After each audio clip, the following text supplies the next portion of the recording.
అందరికీ నమస్కారం. మీ అందరికీ తెలిసిందే 4 రోజుల నుంచి ఫిలిం ఇండస్ట్రీలో అండ్ ఇంకా కొన్ని ప్రైవేట్ సెక్టార్స్ మీద ఇన్కమ్ ట్యాక్స్ సర్చులు జరిగాయి.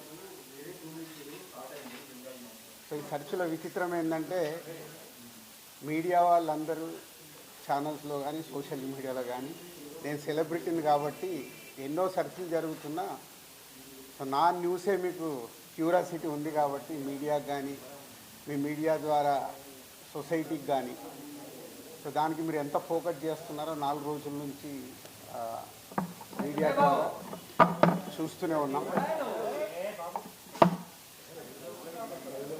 సో అందుకే మీ క్యూరియాసిటీకి దీనికి 4 రోజుల నుంచి ఏమి జరిగింది అనేది చెప్పాల్సిన అవసరం ఉందని మీ అందరినీ పిలవడం జరిగింది.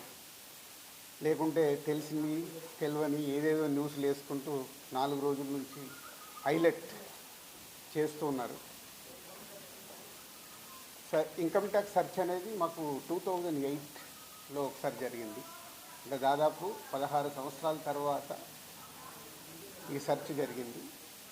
మధ్యలో 3 టైమ్స్ సర్వేస్ ఉన్నాయి. సర్వేస్ అంటే అకౌంట్ ఆఫ్ బుక్స్ అనేది చూస్తారు. సో ఈ సర్చ్ అనేది ప్రాసెస్, వ్యాపారాలు చేస్తున్నప్పుడు ఇన్కమ్ ట్యాక్స్ చేయాల్సిన ప్రాసెస్. అలాగే మా మీద కానీ అదర్ వేరే ప్రొడక్షన్ హౌజెస్ మీద కానీ